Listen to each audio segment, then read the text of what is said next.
Hey guys, welcome to another episode of Amber Unfiltered. Today I wanted to give you guys my film critique on Mickey 17, but before I do that, don't forget to like, comment, and subscribe. Also, if you want to cash out me at Amber Unfiltered Show, that'd be greatly appreciated. So, I know I'm mad late. I watched this movie 2 weeks ago and I've been meaning to review it for you guys or critique it for you guys ever since. Your girl has been busy. I've had no time to catch my breath, and I was like, okay, again, I got another burst of energy. You guys give me so much life. Like, recording gives me so much life, but also like seeing the reactions and knowing that someone is watching and knowing that someone cares is very meaningful. I love watching movies. I was like, I don't know how sustainable this is to critique every movie that I watch, but I was like, the ones I'm watching right now are a little bit quirky and they're a little bit different and they have some really interesting commentary and visuals to go along with them. So I'm like, I'm just gonna share, like, fuck it. Let me know if you guys like these. Let me know if you guys have watched this movie. Let me know if you plan on watching it. Maybe my review will convert you and or convince you at the very least to give it a watch or check it out. So let's get into it. Also, I've been talking all day. Literally, my husband was like, oh my God, I'm being sequestered to my office again. I was like, it's literally the same thing you do every single day, just with the door fucking closed. I was thinking, I was like, maybe I should leave the door open, but I was like, he be making too much noise. He be yelling on the game. So I was like, it's just better to have the door closed. Plus, our dog, he likes to walk back and forth. And it sounds like he's wearing like little high heels or like little stilettos because he walks, he's like he just has like this very distinct walk, and we have wooden floors. So you can hear every little fucking click of his paws. And I'm like, I'm not trying to hear that in my video. But anyway, maybe that's just me being OCD or OD, but whatever the case may be. So let's get into the critique, excuse me. Also, I'm dressed up. I know I was wearing a different outfit earlier. I'm about to take another shower, bitch, because I'm about to do a sleep study later tonight. If you guys have sleep issues, please go to a sleep clinic. Please go to a sleep doctor, get it checked out, because poor sleep quality can affect you later on down the road. Again, I'm not a licensed doctor. I'm not a licensed provider. I'm just telling you, I've had chronic sleep issues for years, and I'm finally doing something about it. So don't be stupid like me and wait till you're 30 and then suffering, or 31. I keep saying I'm 30. I'm 31, bitch. But anyway, I've only been 31 for a couple months. But anyways, let's get into the critique. I know I said that like 50 times, but I really mean it. So this movie is rated as R. It's rated R. It came out this year. It came out earlier this year. I can't remember. It might have been. I'll let you know the release date. I don't know why I just drew a hard blank just now. It is billed as like a sci-fi fantasy blend. It runs at about 2 hours and 19 minutes. So again, like I said, was it After the Hunt? I think it's about as long as like After the Hunt. What was the other movie I reviewed? As well as Frankenstein. They're kind of in the same wheelhouse as far as the runtime goes. So let's keep going down. I watched this on HBO Max. HBO Max wasn't super expensive, but I know a lot of the streaming services have gone up in price. Let's talk about the cast for a moment, because I thought that this was a very eclectic cast. So let me click on that. Hold on, y'all. So we have Robert Pattinson, who I keep referring to as Edward Pattinson, even though that is not what his parents named him. Robert Pattinson stars as the titular character, or the main character, Mickey Barnes. Anna Maria Bartolome stars as Kai Katz. We have Naomi Ackie, who, if you guys remember her, she was playing in the I Want to Dance with Somebody. She played in the Whitney Houston biopic. She also played in Blink Twice. She has a pretty extensive resume. I've seen her in some other stuff. Let me run down her catalog real quick. I don't know why. I feel like I always pick one person and I like run down what they've starred in. Let's see. I'm gonna pull up her Wikipedia, because I be feeling like the IMDb be playing in my face. What's Clayface? Okay, hold on. Oh, we're not that far apart in age. She's only 3 years older than me. She's from Grenada. Her parents are from Grenada. Oh, she's really beautiful, I think.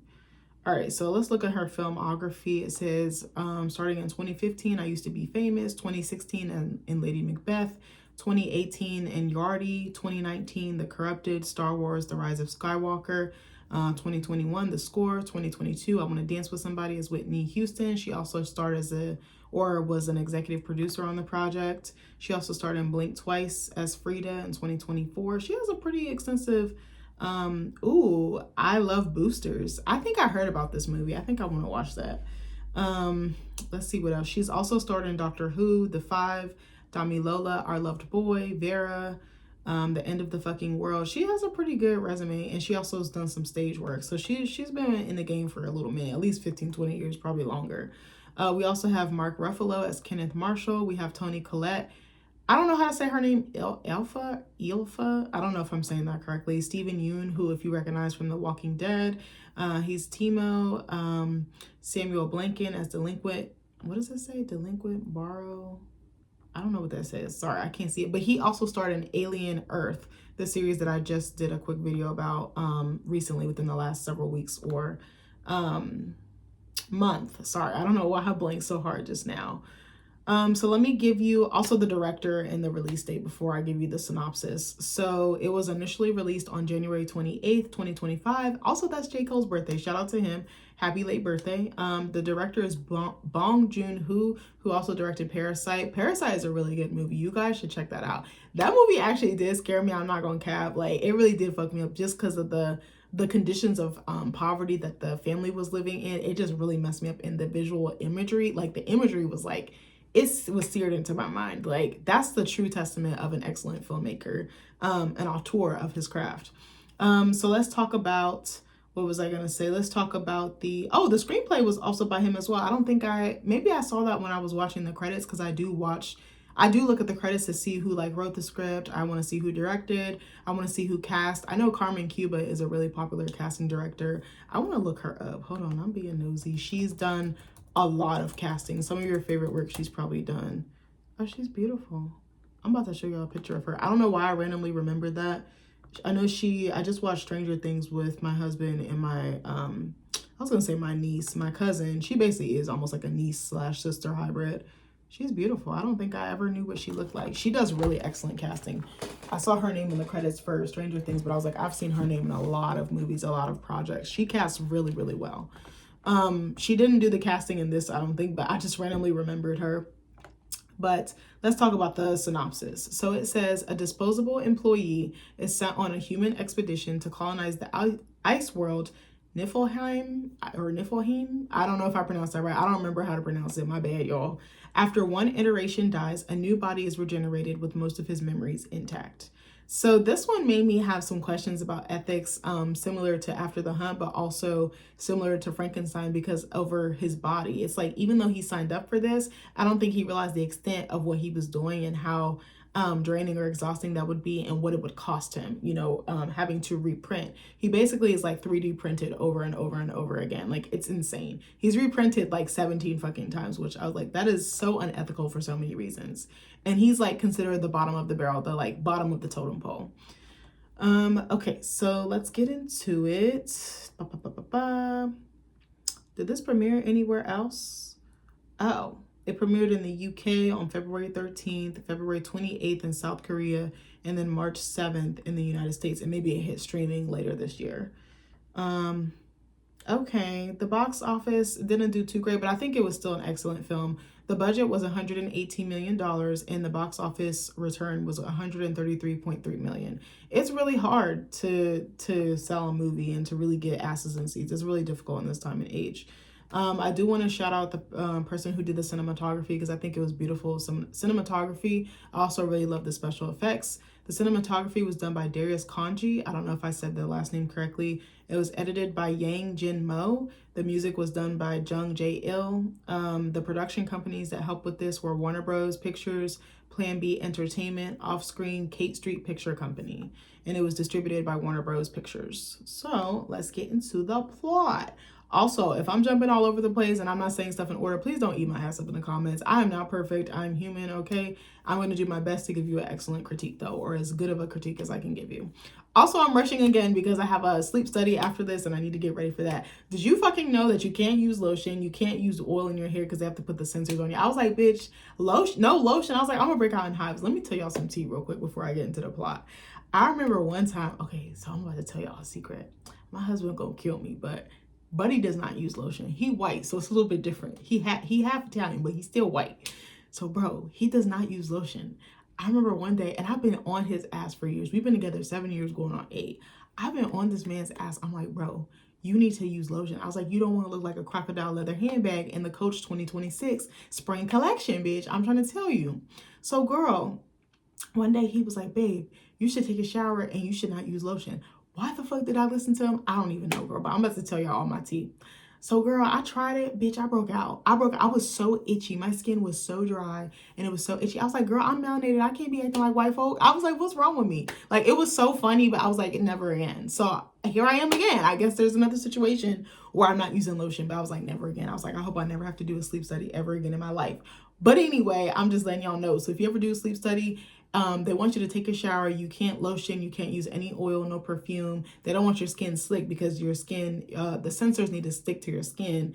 I don't even know about shaving. I really didn't see anything about that. But they also said in your hair, you can't put no products. I was like, girl, I have afro. I have 4C hair. I can't be doing this.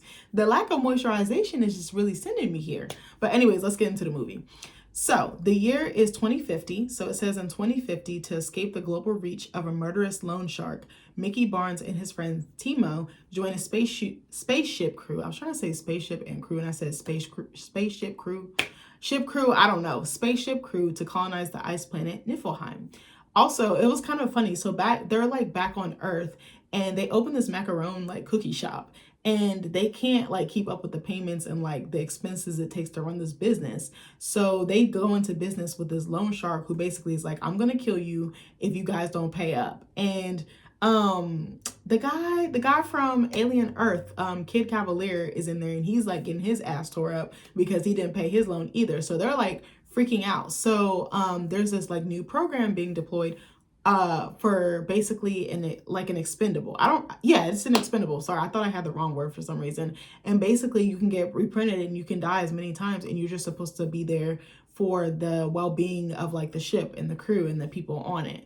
So, and then there's also, you can petition or like sign up to try to be in this new colony that's supposed to be out in space. So they're desperate and they're trying to do that. Mickey's not getting anywhere. So he just goes for the expendable program, and they're like, are you sure you want to do this? And he's like, yeah, no problem.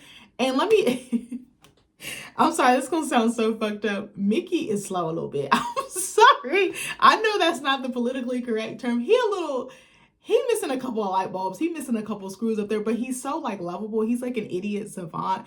And he like lacks awareness, and he's like very childlike and naive. And I actually, again, like I said, I think in another review, Robert Pattinson plays very quirky, very eccentric characters.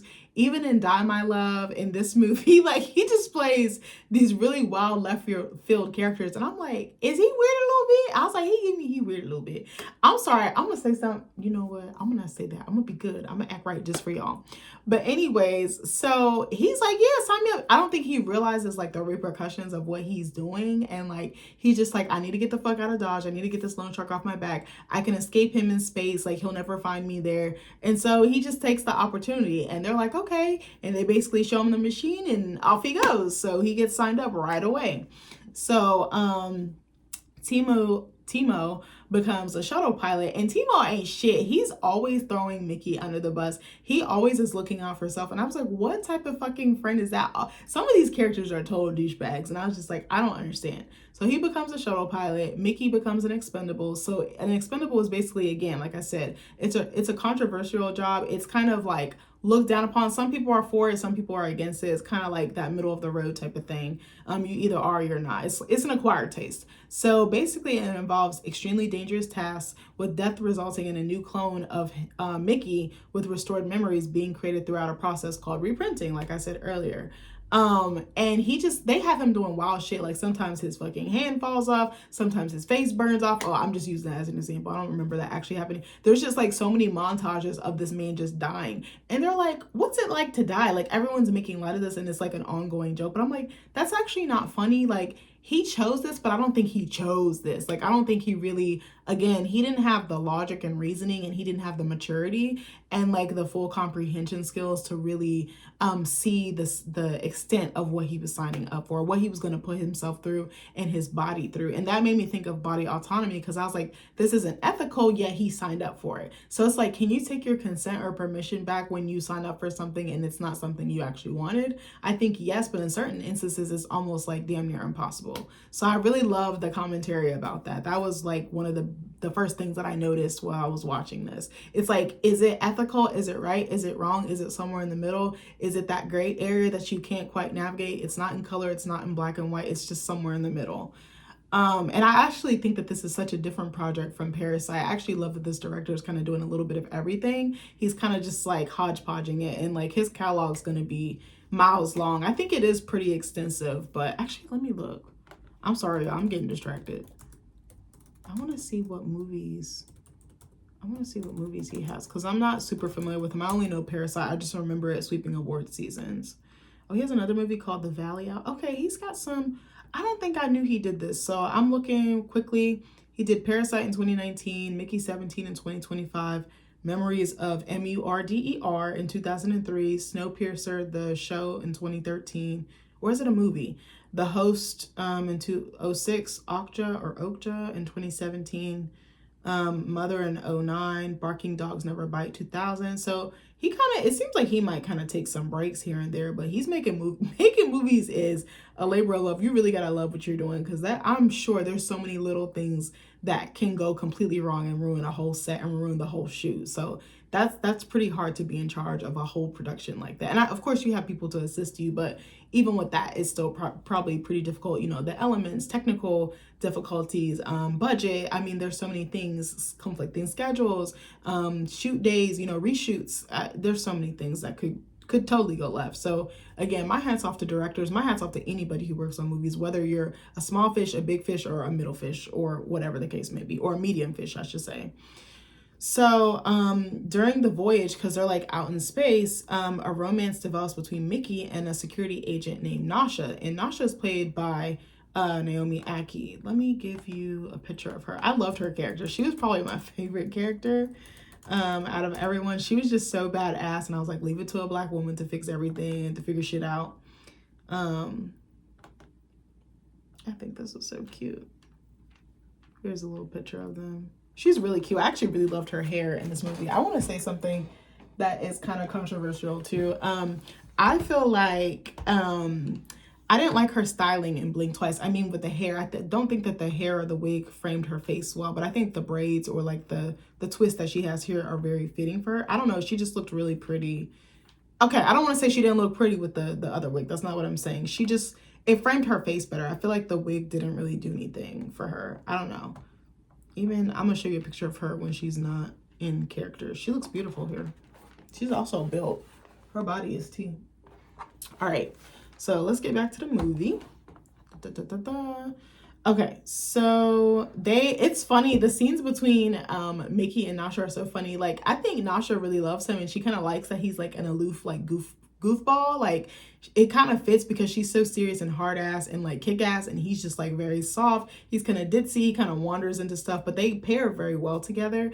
They immediately, at the second that they meet, they immediately start hunching, like immediately. And then there's like a rule on the ship that's put into place by Mark Ruffalo's character, Kenneth Marshall, excuse me. And they're like, there's to be no love making. Man, Mickey and Nasha is trying every which way but up. Okay, they fucking like jackrabbits. I'm sorry, I said what I said. It was so funny seeing those scenes. I actually thought that the scenes were choreographed really, really well. They looked very natural. They looked very realistic and believable. So shout out to the intimacy coordinator if there was one. And if you guys don't know, let me tell you what an intimacy coordinator is, because sex scenes are not real. At least in the recent century, they're not. Hold on, let me see. I'm about to tell y'all what it is in case you guys don't know. I know you guys are smart, but I'm gonna still tell y'all anyway.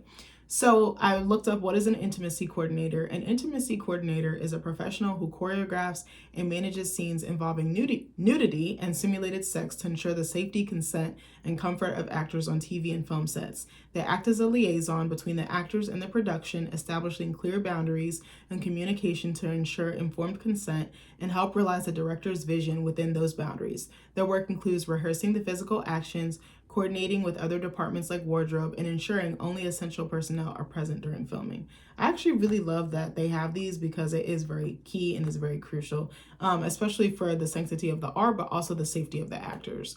I think I heard that Jennifer Lawrence didn't want one for Die My Love, which was interesting because she said she felt safe with Robert, and she said that he wasn't a perv like most actors, which I was like, damn, she really went there. And I think I heard Mikey Madison in Anora didn't use one either. She didn't want one. And I was like, that's so interesting. So I was like, for me, if I was doing that type of work, I probably would want one because that is intimate. I know it's in the word or the name of the job, but it is very intimate and someone to be in your face. You want it to look right and you want it to be natural and you want it to be a collaborative effort and each person feeling safe and feeling Like, that's a vulnerability to trust someone with your body like that. But anyways, so let's keep going.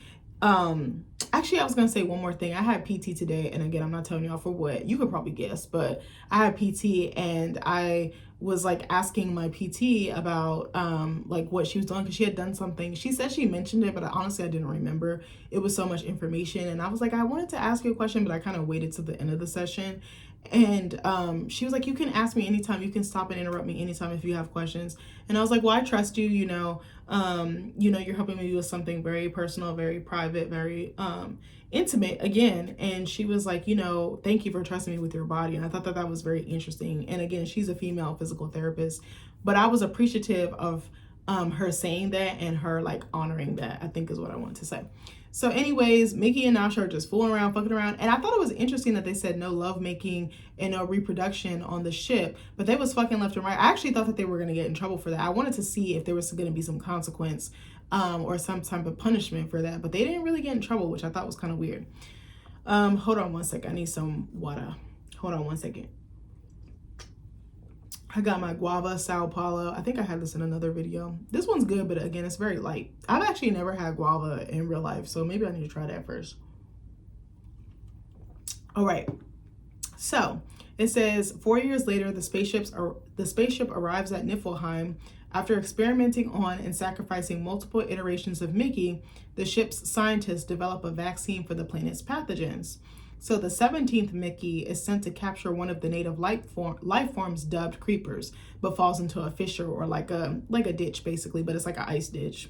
So I actually wanted to go back.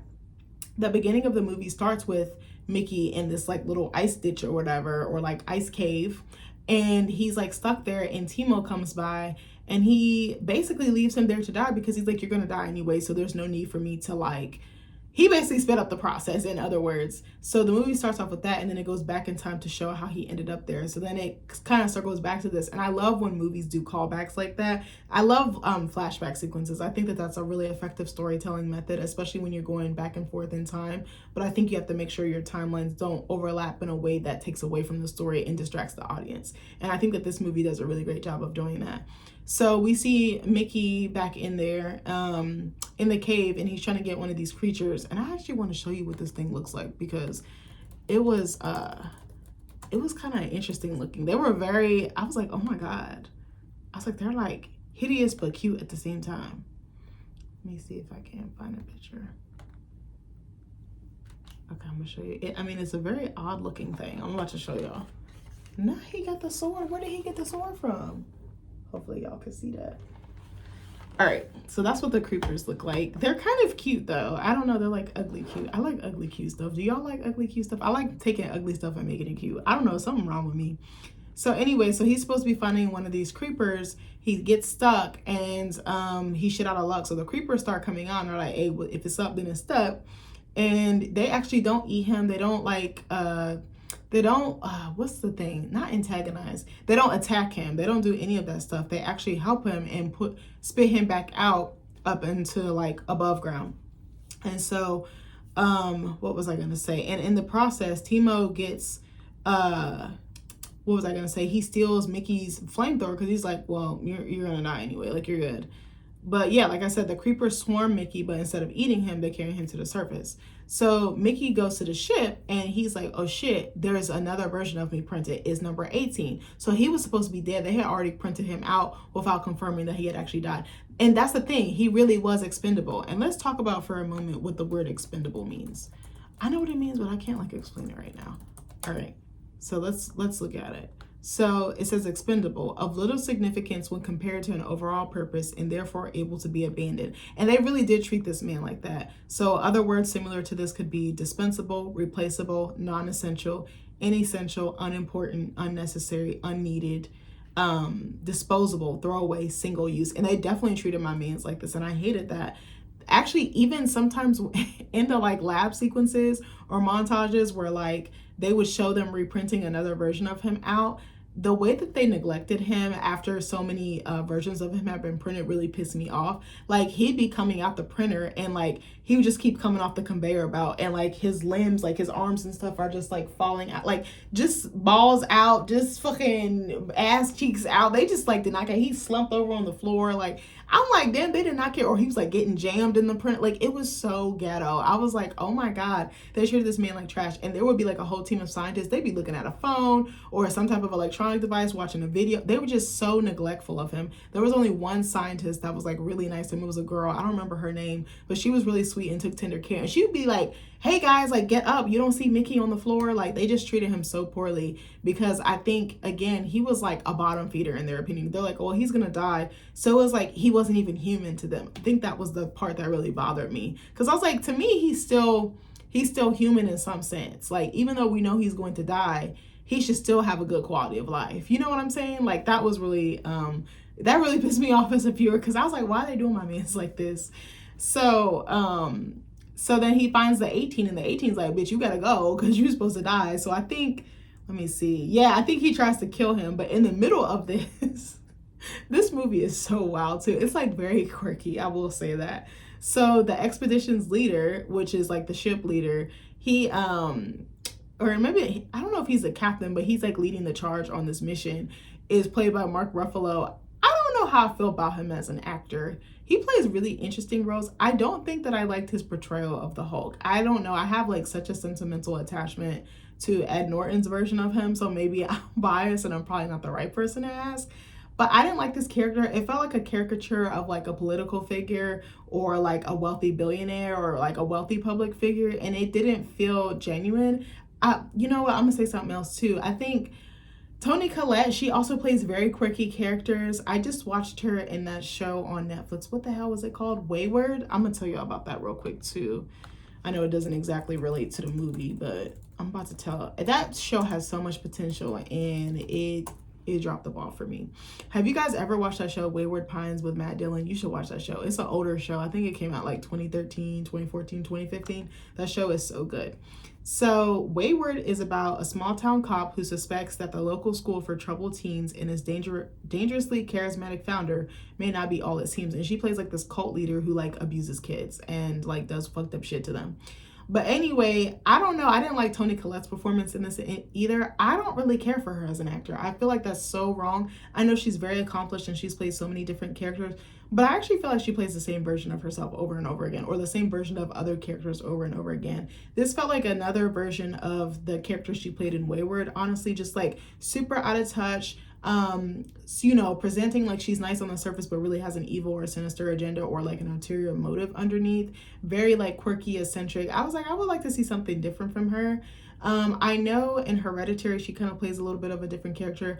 Sidebar, okay, oh my God. I remember my brother told me to watch Hereditary, and I lied to him, y'all. I lied to him, and I told him that I finished it. I never finished the movie. The movie disturbed me, but it was just like, I could not finish it. Like, I couldn't do it. And it was also, the pacing was a little too slow for me, so I was like, I can't do it. And I love horror. I love horror down. I watched Midsommar too, which was directed by, they're both directed by Ari Aster, but I couldn't do it. I was like, it's a no for me, dog. But anyway, I just couldn't get with Mark Ruffalo and Toni Collette's performances, because they just felt like they were making fun or poking fun of someone instead of actually fully committing to the role. But maybe that was how the role was written. Maybe that's how the role was intended to be directed and acted. That could totally be it. And maybe I'm just being a hating ass bitch. But I said what I said. So anyways, okay, so let's go down. Okay. So Kenneth is like, you know, in the event of multiples, because basically multiples are like two clones that exist at the same time. So basically that would be Mickey 17 and Mickey 18. He says that they will be eliminated. Only one at a time can exist. Well, now this poses a problem or an issue, because 17 was supposed to be dead, but 18 is still here. Or 18 just got printed, not knowing that 17 is actually not dead. That's why people need to check. But I think because Timo assumed he was dead meat, he was like a dead man walking, he was like, whatever. Like, they didn't even do their checks and balances. And again, it just shows the neglect and how we assume in like perception. Perception is everything, but he didn't validate or confirm. Like, he didn't confirm, what's that thing? Not confirm or deny. Confirm or deny, or like, yeah, do his checks and balances, verify, but confirm. I think that's the saying. Is that the saying? Yeah, that's what I wanted to say. So there's like this like little trash area where like there's like these little, they're like little, I'm trying to think, they're like little, what's those things in movies? What's that movie, like Ice Age, the little holes where like it blows up the steam? I can't think of the word, but y'all know what I'm talking about. There's like those, but they blast fire or like lava or whatever. So Timo is taking out the trash. Was it Timo? I think before this, 17 and 18 went in there, and 18 tried to kill 17. He tried to throw him down one of those like lava holes or whatever. I know it's not called a lava hole, but y'all know what I mean. He tries to throw my mans down there, and they're fighting tooth and nail, but then Timo comes in. He's supposed to be dumping out the trash, and 18 goes and tries to kill Timo, and then him and 17 are struggling trying to save him. So it's like weird because Timo doesn't understand that he doesn't know that there's two of them. He thinks it's just one. He thinks his friend is just going crazy or going mad, and then he finally realizes, oh shit, that there's two of them. So 17 is like, we should just keep rotating, almost like how twins do, and we should just keep up appearances. So he's like, he's kind of considering it. So like I said, oh, and then we also see Timo, I don't remember seeing this part. So Timo sells 17's flamethrower, like his coveted flamethrower, and he is actually dealing drugs. He's dealing like hardcore, like it's like a liquid oxy or something to that effect. So he sees him doing that, and 18 tries to kill him, but then Nasha comes in, which is 17's lover. And so 18 leaves with Nasha, not Mr. Studio Girl. I'm sorry, I'm slow, y'all. I'm really slow. So 17 is treated, oh, and there's like a sweepstakes or a little like, yeah, like a sweepstakes going on, or like a drawing or raffle going on, basically saying, hey, win a dinner with Kenneth, you know, the like general, the head honcho. And so 17 wins. 17 leaves like that little volcanic like garbage dump. And it was just so funny, just the absurdity of this fucking movie. I can't stress that enough. So they walk up on, it's like a camera crew. It's like a guy with a little like handheld camera, and they like have like this little, you know how they do like a Publishers Clearinghouse with a big cardboard check. It was kind of like that. And they're like, congratulations, you won. But it's like they rigged it so that they could win him over, because Kenneth had actually yelled at 17 and like went off on him. Oh, let me go back, because see, Wikipedia be leaving stuff out. This is why I need to take notes. I'm too lazy to take notes because it'd be taking me forever. If I had taken notes while watching this movie, it probably would have taken me 4 or 5 hours to watch this. I'm sorry, I love y'all, but I'm not doing that. I'm not doing that. I'm allergic. But earlier in the movie, they were doing a mission, and one of the girls that was like an agent and a friend of like Nasha and the rest of Nasha's crew had died. I think they were leaving the ice cave. What were they doing? It wasn't the creeper mission, was it? I can't remember why, but they were in the ice cave getting something. They might have been trying to record the creepers or get samples. I can't remember what it was. And this like huge ass fucking glacier just fell on her. And they were like, it should have been Mickey that died. So he had cussed him the fuck out. Like, he cleared this man. And so they called him to this dinner because they wanted to apologize to him. But it was really them covering their own ass and like soothing their own ego, you know. And Toni Collette's character is there. And then they invite one of the other girls that was on that crew during that mission, on Nasha's crew with that mission with the girl that died. I don't remember her name. Forgive me, I'm bad with names. So they invite her to the dinner, and it's like they're trying to appease her too. And then they have like this very fancy dinner, but there's shit in the food. And the shit makes Mickey 17 kind of like gag, because they put some type of new medicine or like cure or something, but it didn't vibe with his system. But he's not 18. They're thinking he's 18. He's actually 17. So he has like an adverse reaction. He like almost dies. And like the team gives him like some type of antidote or something. Like they stab some type of medicine or something in his neck. And the girl's like, what about Mickey? Like, she's like the only one that cares about him. So then I think they leave the dinner, and then what was I gonna say? Yeah, it says here at the dinner, Mickey 17 reacts severely to being fed experimental vat-grown meat and painkillers, because I guess they're trying to make sustainable food for this new terrain that they're gonna inhabit or inhibit. Yeah, inhabit. I don't know why I said inhibit. Inhibit means a different thing. But anyway, and so Kai, yeah, it's Kai, the girl. She's really cute too. Actually, I'm gonna show y'all a picture of her. Hold on one second. She was a baddie. I was like, okay, girl. Let me zoom out of that. She was a baddie. I was like, okay, sis. This is not the best picture of her, but I was like, okay, she's cute. She had like that Kim Possible kind of vibe going on. Y'all can see her. And she always like, okay, she thinking all the right places. Don't watch the movie because of her body. I said she thinking all the right places, but all the girls are baddies in this movie. Okay, so let's go back. So, where did I leave off at? So Kai saves him from being executed. I forgot, why were they about to kill him? I forgot why. I guess, again, they just saw him as disposable. They saw him as useless because it's like, okay, he had this reaction. I mean, he had a horrible alert. It was like an allergic reaction, literally, like anaphylaxis, basically, which is like, is anaphylaxis like hives, I think? Let me look. That's my medical terminology coming out. I went to medical college. If y'all believe it, I actually went to Everest College. Yeah, anaphylaxis is a severe life-threatening allergic reaction that can occur within minutes of exposure to an allergen, such as certain foods, medications, or insect stings. It involves a body-wide immune response that can cause symptoms like difficulty breathing, swelling of the throat and tongue, hives, and a sudden feeling of doom. The reaction is triggered when the immune system mistakenly identifies a harmless substance as a threat, leading to a cascade of chemical releases that can cause a drop in blood pressure, a condition known as anaphylactic shock. So yeah, I was kind of right. I learned a little something, even though it was years ago. It was like 10 plus years ago. ICDC College. ICDC College. I'm sorry, y'all. I'm slow. So, she saves him and Kai brings him to her room. And I actually love the design of the rooms in Mickey 17. I'm actually going to show you like the little like bunker. Let me see if it'll show me so I can show y'all. Yeah, they were like really well designed actually. And I don't know if these were real or if these were CGI'd, but like I'm going to blow up this picture. And I was like, that must have been difficult for him as an actor to play multiple versions of himself. It almost made me think of Michael B. Jordan in Sinners, but I was like, this man had to play 17 versions of himself, like nuts. But let me go back. So, okay, so they go back to her room and and then Kai actually, they have a moment of passion and she's like trying to seduce him. She's trying to kiss him and fill up on him. And it seems like he wants to, but he's still loyal to Nasha, even though Nasha went with 18. So then he runs and he goes to his room where he sees 18 and Nasha. Basically, they're not in a compromising position, but it's kind of like, is she about to fuck this man's brains out or is she not? So then she does realize that they're clones. And it was funny. She was high off of the Oxy, or the drug that Timo had given her. And then, or no. I'm sorry. 18 had given her, because I think 18 had got some drugs from Timo, if I'm not mistaken. He's like, basically, you're my bitch. He was like, give me drugs for keeping your secret of you selling and dealing on the ship. So Nasha's stupid. She writes 17 on one and 18 on the other in red lipstick so she can tell them apart. And it looks like they're about to have a whole threesome. I was like, okay, a menage a trois.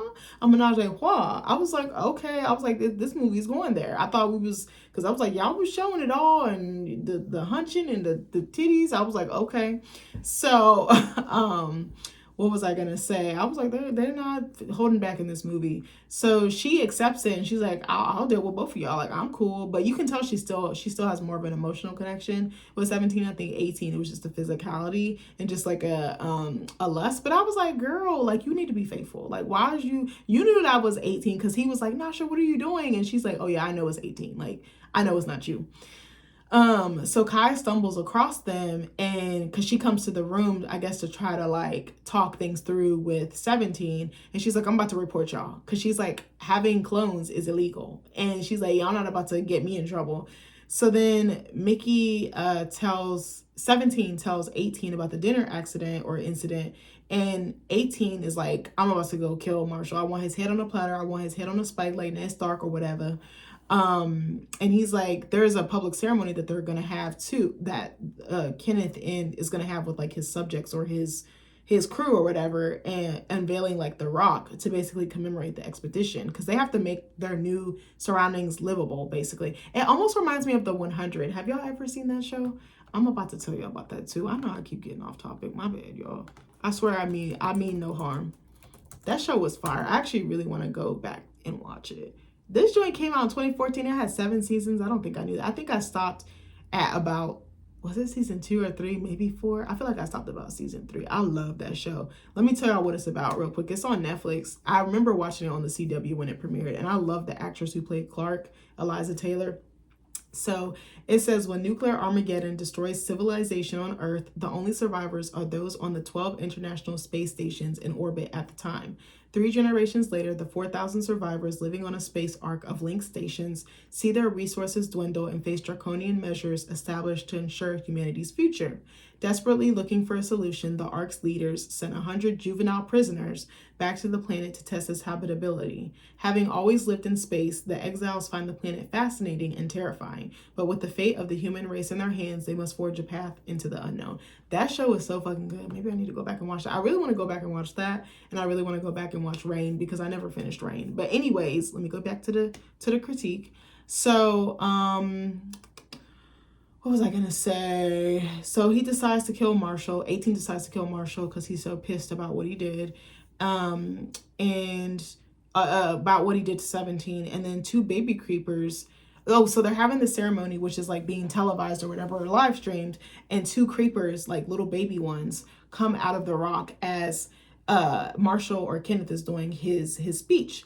So it causes all mass mayhem, and at the same time, 18 is like, I want the smoke. He's got like a knife or a gun, and he's got a gun, and he's about to shoot him. And so then 17 catches one of the baby creepers, but then the other one is killed by security, and it throws Kenneth off. So then Nasha stops 18 from killing Marshall, but then it's exposed that there's multiples or clones. And I love the concept of certain things like duality in sci-fi. I love some of the terms that they're using. I actually came up with an idea and I started playing around with it. And I was like, I've watched way too much sci-fi. I should know what the fuck I'm doing. So Mickey 17, Mickey 18, and Nasha all get arrested. And then thousands of creepers start to like congregate outside of the ship, and they want the baby. They're like, return the baby, we won't kill your asses. So in the brig, Mickey 17's description of the creeper helping him makes Nasha realize that they are sentient, which I forgot what that means. What does sentient mean? I gotta think about what that means. Like communal? Oh, that they're like intelligent, like emotionally intelligent. Sorry, I had to think about that. I was thinking of sentient being like alien. I'm sorry. So it says sentient means being able to perceive or feel things. Because he's like, they didn't kill me. They didn't attack me. They didn't try to eat me. They actually helped me when I was in a bind. So she's like, oh shit, they're actually good. They're not as bad or evil or as problematic as Kenneth and his wife have made them out to be. And we can probably coexist with them and maybe have a good, like a symbiotic relationship, have a good relationship, in between species, you know what I'm saying? Sidebar, I also went to this, it was virtual. There was a virtual chat about Octavia Butler and her work and just like her legacy that I went to. It was hosted by the Library of America. It was so good. And it was so inspiring to see that her work is still being discussed at such length, and that her legacy is still being kept alive, and that people are being proactive about that. But they also had 2 Black authors. I always struggle to say her name. Is it Tananarive Due? I might have been saying that wrong. And Imani Perry. It was so good, but it kind of reminds me of that, like the sci-fi aspect and just the unique topics that are covered in the sci-fi genre. But anyways, and also I wanted to I was thinking of one of the books that they were talking about, Fledgling. I've never read it, but I want to read it. And it kind of talks about like interspecies and just like how it can go from peaceful to hostile once in one extreme from the next. And it also made me think about Avatar for a moment, like the Na'vi between the humans and just like how things just like got out of hand so quickly. But anyways, so I'm sorry, I keep getting off topic. Let me focus on this. So Nasha realizes that they aren't in fact harmful. They're actually a good thing, a good species. And Timo arrives and he's going to dismember Mickey 17 on orders from the loan shark. So remember at the beginning, they owed this loan shark for their macaron business that failed to break even financially. So one of the loan shark's like lackeys was on the ship and got to him and was like, you need to record yourself killing Mickey and then your debt will be paid off. But it's like, it's just going to keep going. It's going to keep perpetuating. He's going to want you to do this. He's probably going to want you to steal money. It's never going to end. You're always going to be indebted to this person. So that's why you got to be careful about who you go into business with or who you take money from. I think of that in my everyday life, not even just the fictional sense. So Mickey 18 is like, hey, I'll take his place in a ruse. Or no, was it a ruse? I think Mickey 18 actually, as they're getting ready to kill 17, they like basically like yank the guy through the cage and then they fuck him up. And then Nasha gets out and she overpowers Timo, and then security intervenes and takes them all to Marshall or Kenneth. Kenneth and Marshall are the same person. Kenneth Marshall. I just keep saying both because I just keep saying Marshall. I'm just going to say Marshall from now on. So Marshall was like, you know, I plan to eliminate all the creepers. Again, mass genocide. They're really tackling this because it's like he doesn't understand. He hates what he doesn't understand. Instead of taking the time to get to know him, to know the creepers and what they're capable of, and seeing if they can coexist peacefully. So then he destroys, or he says he's going to destroy Mickey's memory backups to prevent him from being reprinted. Hold on one second. Is it Ilfa? I think that's how you pronounce her name. Ilfa convinces her husband, which is Toni Collette's character, to take the Mickeys outside. And she's like, they should compete to collect creeper tails, because her ass, she was eating the tails. She was like grinding them up in like a blender and eating them and making fucking sauces and marinades from it, which was so random. That's why I'm saying this character was so quirky and out there. But it's like, I guess the movie was trying to make commentary about resources. That's the vibe I was getting. And she's like, whoever collects the most tails and allows me to make the most sauce, the winner can live. And I was like, that's not gonna go right. Like they're not gonna go with your agenda. They're not gonna just do what you tell them. So the Mickeys are then fitted with these like vests that basically have bombs on them. So there's a remote and they can detonate at any second. So they basically want them to be compliant and do exactly what Ilfa wants and Marshall wants. So also there's a baby creeper that's like being what was I gonna say? Being held. I think the baby's name is Zoko, the baby creeper, the one that's still living, and they're about to drop it into like this pit or whatever. And it was crazy.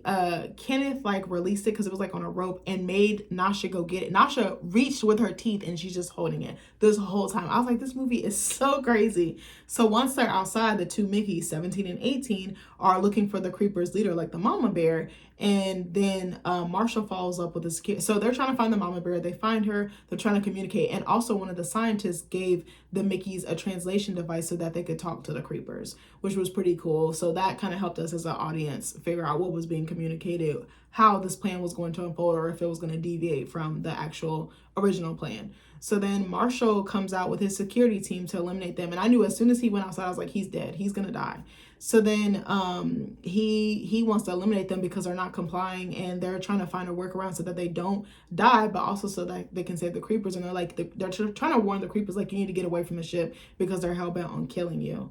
So then Mickey 17 warns the mother creeper, and then the mother's like, as long as you release my baby, I'll back up. But she's also like, I want you to sacrifice one of your guys because you killed my other baby, which is named Luco. That's the creeper that didn't make it, that got shot, I think, by one of the guards. So Mickey's like, you know, signaling to Nasha to free Zoko. And this was, again, the comedy in this movie is so funny, just like the execution of it and like the punchlines. So they like flash back because he's like waving like this, but she can't really tell. But he starts doing a very specific motion, and they flash back to when they were trying all these different they flash back to when they're like trying all these like Kama Sutra positions, and one of them is like the baby, like basically you're bound to get pregnant. So he starts like signaling that, and then she's like, oh, the baby, like free the baby.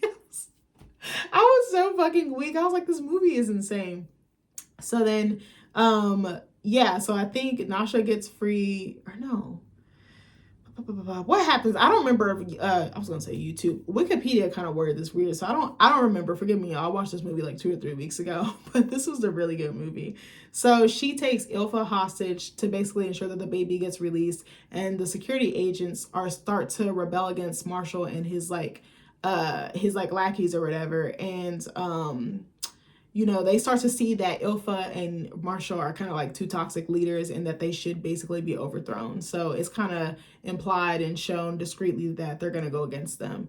So they also arrest Ilfa, and then Mickey 18 fights Marshall and detonates his vest, and he kills himself and Marshall to meet the creepers' demands. So that kind of gets the creepers off the backs of the humans. So, and then I think in the process, they also return the baby to the mom. So then afterwards, after all this is gone, and I will say that the pacing for this was really slow for me. It was kind of drawn out. I think they could have cut down maybe like at least 5 or 10 minutes, maybe 15. It was just really, really long. And I kind of got a little stir crazy at this point because I was like, okay, it was just like very slow, like them being caught in a snowstorm, them communicating about how to get the creepers out of harm's way. Like it was just kind of a lot, like a very, it literally was like a snowball. I know, no pun intended, because they were outside in the snow in the ice, but it was just a little slow. It was like pulling teeth. I wish that part had picked up. But besides that, the pacing was really well done. The storytelling was really well done. The directing and the special effects and just the believability and the world building was actually done very, very well.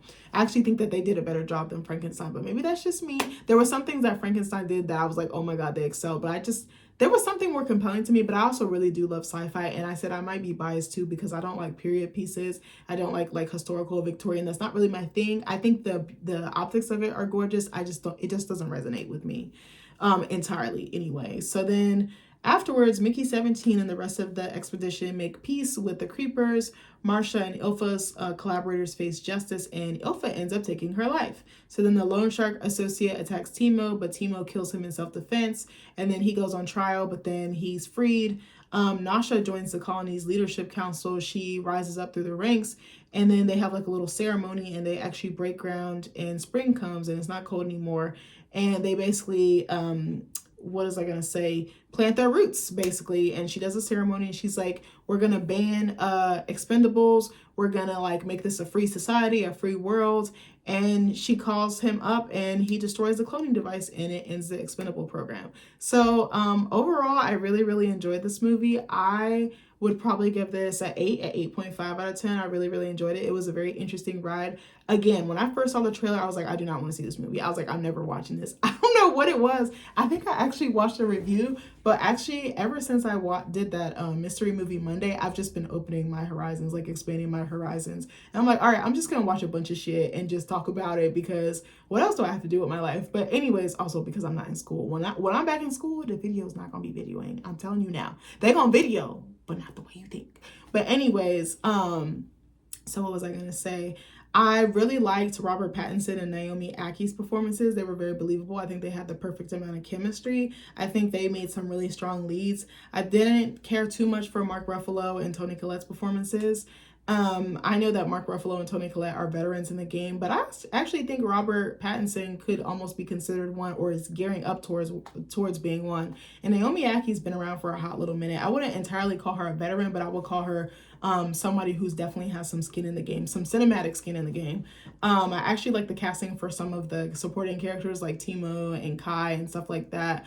Timo. I said Temu. Every time I'm thinking Temu, like the shopping brand or the fast fashion brand, but I don't know. Visually, it was an exciting movie to watch. I don't know. The commentary was pretty interesting. Again, like the body autonomy and like consent and like how do you determine if someone is valuable or not, and how do you make them a productive member of society when they already started at ground zero and they were basically likened to their labor or what they could do, but nothing outside of that. They really aren't a fully realized human. I thought that was really interesting. I thought it was a very quirky idea. I thought it was a big gamble, and I like that the director, let me make sure I say his name correctly, Bong Joon-ho, I think he took a clever shot in the dark, like a clever swing in the dark. I really like that it's so different from Parasite. I think as an artist, you really want to grow and you really want to try to work on different things, and some things will work and some things won't. And that's what I'm trying now. Like, I'm trying new things. I actually started a new piece this morning, and I was like, oh my God, I have no idea what I'm doing. But I'm like,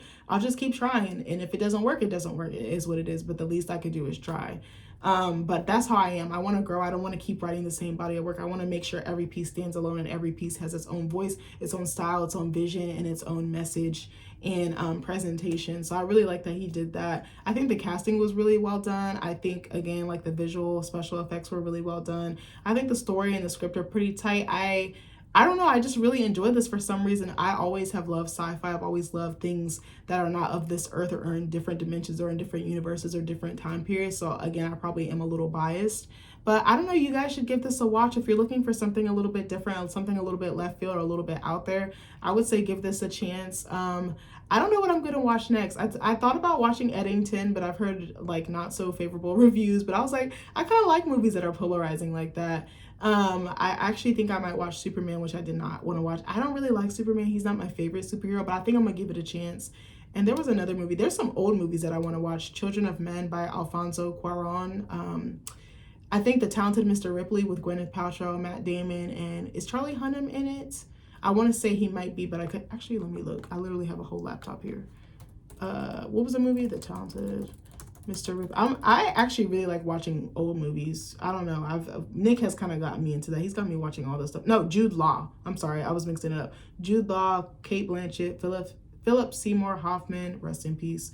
Jack Davenport. It's got a pretty solid cast. I've heard of some of these movies and I just never watched them. But yeah, I don't know. I don't know if I have anything else. Like I said, Nasha was probably my favorite character. Mickey, you just end up rooting for him. There's just something so endearing about him, even though he's a complete idiot. But I love people like that. Like, you saw he had a really big heart and he always tried to do the right thing. And he had a really good moral compass, even though the thing that he chose to do was morally inept or morally kind of skewed. But I kind of like that. And he grew on me. Like, I don't know what it was. I loved his portrayal and I wonder who he studied to play this part. But anyways, I love you guys and I'll see you in the next video. Bye.